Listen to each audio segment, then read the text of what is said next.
अस्सलाम वालेकुम दोस्तों कैसे हैं। हमारा आज का टॉपिक है मेंटलिज्म। ये थ्योरी 1959 में पेश की गई थी और किस थ्योरी के रिएक्शन में पेश की गई थी? बिहेवियरिज्म कब पेश किया गया था? 1957 में। किसने पेश किया था? बी.एफ. स्किनर, आइवान पेवलोव, ब्लूमफील्ड और थॉर्नडाइक ने। मेंटलिज्म है कॉग्निटिव लर्निंग की इनेट कैपेसिटी होती है इंसान की, जहां पहले ही कुछ नॉलेज पड़ा होता है और जब वो दुनिया से सुनता है तो वो उस माइंड में रिफ्रेश होता है, फिर एक स्ट्रक्चर बन के सामने आ जाता है।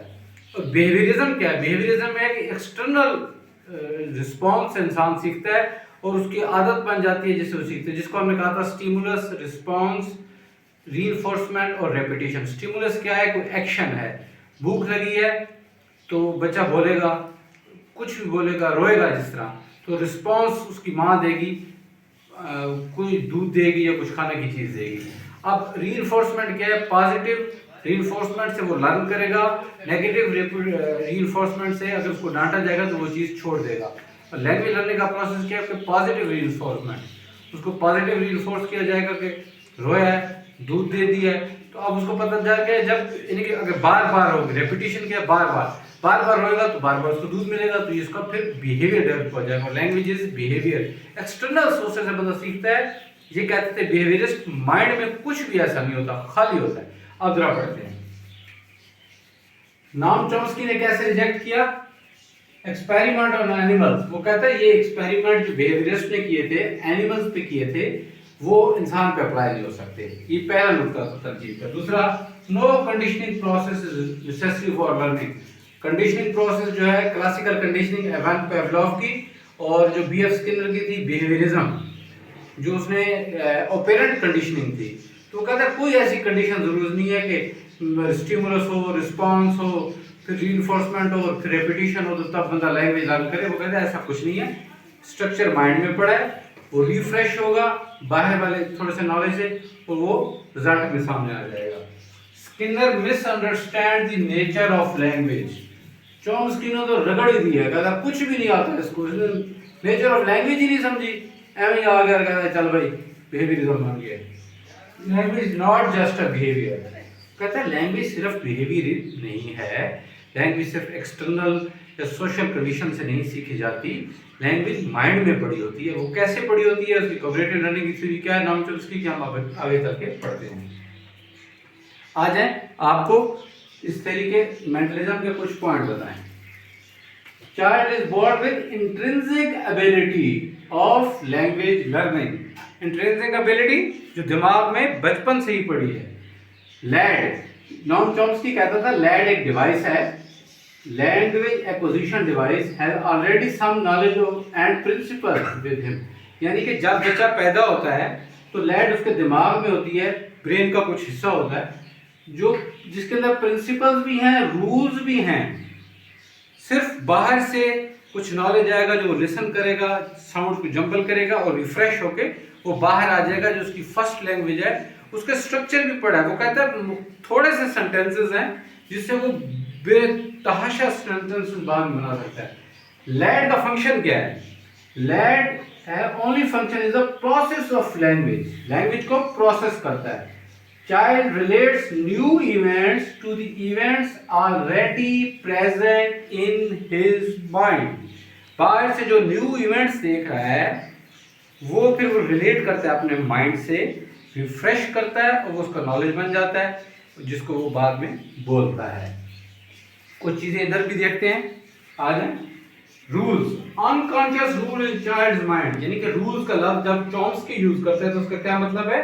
अनकॉन्शियस रूल्स, लाशऊरी तौर पे जो उसके दिमाग में पड़े हैं, बाद में वो बाहर आ जाते हैं जब वो किसी भी, यानी कि ये नहीं है कि L1 यानी कि फर्स्ट लैंग्वेज जो बच्चे की होती है, मदर टंग, नेटिव टंग जिसको कहा जा सकता है, नेटिव लैंग्वेज सॉरी, तो वो इसी तरह भी आएगी। These rules help him to make grammatical sentences or structure in his first language. तो ये रूल्स उसकी हेल्प करते हैं ग्रामेटिकल स्ट्रक्चर बनाने में उसकी first language. This process is called cognitive learning. ये है कॉग्निटिव लर्निंग कि माइंड में कुछ एलईडी में पड़ा है, बाहर से उसने लिया है, प्रिंसिपल्स भी पढ़े हैं, रूल्स भी पढ़े हैं, वो उसमें अप्लाई किया और फिर इन्फिनिट सेंटेंसेस बना दिए गए। Language learning is not a hazard thing, this process happens govern by sum rule. थोड़ा ग्रामेटिकल स्ट्रक्चर में सेंटेंस का खराब है। आप ये देख लें कि लैंग्वेज लर्निंग का है पैसेट थिंग नहीं है कि ऐसे ही बस बाहर से कुछ भी हो रहा है इंसान के माइंड में आ गया वो बोल पड़ेगा, नहीं। वो कहता है दिस प्रोसेस है गवर्न बाय सम रूल्स, कुछ रूल्स हैं। आप यूनिवर्सल ग्रामर का उसने यहीं से तो बनाया है एक स्ट्रक्चर नॉम चॉम्स्की ने, तो यही कुछ तो है। LAD underlying some system to jumble the sound which a child hears. LAD क्या है? Language acquisition device. अंडरलाइंग एक सिस्टम है माइंड में, जब वो सुनेगा उस सिस्टम के तहत उसको प्रोसेस करेगा और फिर उसी बेस पे बहुत सारे सेंटेंसेस बना देगा। आगे चलते हैं। Child construct is on grammatical rules and applied it on the sound that arriving और अप्रोचिंग टू हिज माइंड। वो क्या करता है चाइल्ड? जब बाहर से लेगा सारी चीजें तो फिर अपने उसके ग्रामेटिकल रूल्स उसके माइंड में पड़े हैं, उसको अप्लाई करेगा उस पर और आपके सामने एक लैंग्वेज आ जाएगी। अब आपको ये बताना है कि इसका कंक्लूजन क्या है, उसके बाद बताते हैं कि ये एम्पिरिसिज्म और रैशनलिज्म क्या बना है। आइए। Child mind is not an empty slate.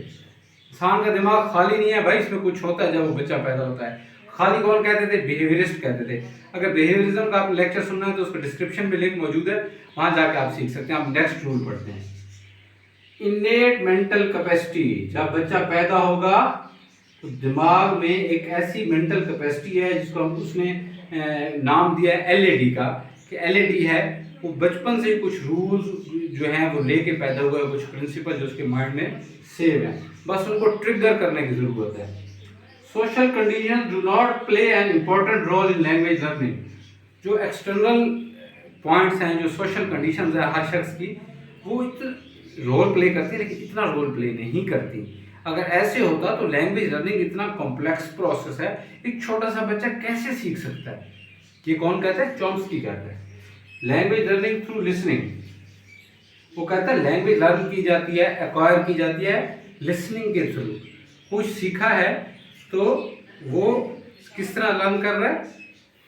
Learn through listening, सिर्फ लिसनिंग के जरिए, और वो रिफ्रेश होगा माइंड में। No need of response. वो कहता है रिस्पॉन्स की कोई वैल्यू नहीं है, ऐसी बातें हैं सारी।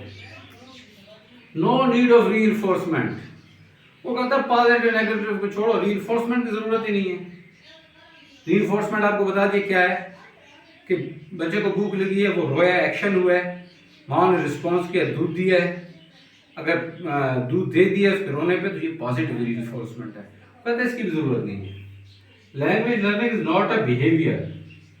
कहते हैं बिहेवियर नहीं है, ऑन ग्रामर है बच्चे की अपने दिमाग में, जो अपनी फर्स्ट लैंग्वेज पे अप्लाई करेगा। अब हम लास्ट रूल पढ़ते हैं। Language learning is the consequence of nurture.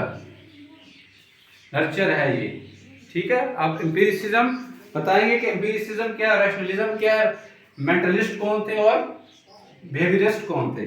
आइए जी। एम्पिरिसिज्म थ्रू सेंस, ये बिहेवियरिज्म है। ये एम्पिरिसिज्म एक स्कूल ऑफ थॉट है, ये उससे ताल्लुक रखते हैं बिहेवियरिस्ट। वो कहते हैं इंसान थ्रू सेंसेस सीखता है, बिहेवियर से सीखता है। रैशनलिज्म क्या है? रैशनलिज्म पे कौन बिलीव करता है? Noam Chomsky. वो क्या कहता है? Reason, innate capacity of mind और कॉग्निटिव लर्निंग। रैशनलिज्म लॉजिक की बेस पे ही है ना। तो यहाँ नॉम चॉम्स्की आता है, मेंटलिस्ट है ये देखिए, चले आपकी तसल्ली के लिए ये मेंटलिस्ट मैंने लिख दिया है। मेंटलिस्ट कौन है? वो कहता है रीजन हो, इनेट कैपेसिटी है इंसान में, कॉग्निटिव लर्निंग। दोस्तों रैशनलिस्ट कौन हुए? नॉम चॉम्स्की, और उसके साथ दोस्त मेंटलिस्ट। और एम्पिरिसिस्ट कौन हुए? जो बिहेवियरिस्ट थे, बी.एफ. स्किनर, एवन पावलोव, और उसके बाद कौन था? Bloomfield, Thorndike. ये बिहेवियरिस्ट हैं। और ये बिहेवियरिस्ट कौन है? एम्पिरिसिस्ट है। यहाँ तक हमारा लेक्चर खत्म होता है। आगे नेटिविस्ट थ्योरी और इंटरैक्शनल लिंग्विस्टिक की जो थ्योरी है वो हम पढ़ेंगे। यहाँ तक के लिए आपके साथ थे हम, और मेरे चैनल पे 250 के करीब लेक्चर मौजूद हैं। अगर वो भी आप सुनना चाहें तो प्लेलिस्ट लिस्ट आपके लिए हाजिर है। चैनल को सब्सक्राइब नहीं किया तो सब्सक्राइब कीजिए, कमेंट कीजिए और इन वीडियोज़ को दूसरों तक शेयर कीजिए। अल्लाह ने के बाद।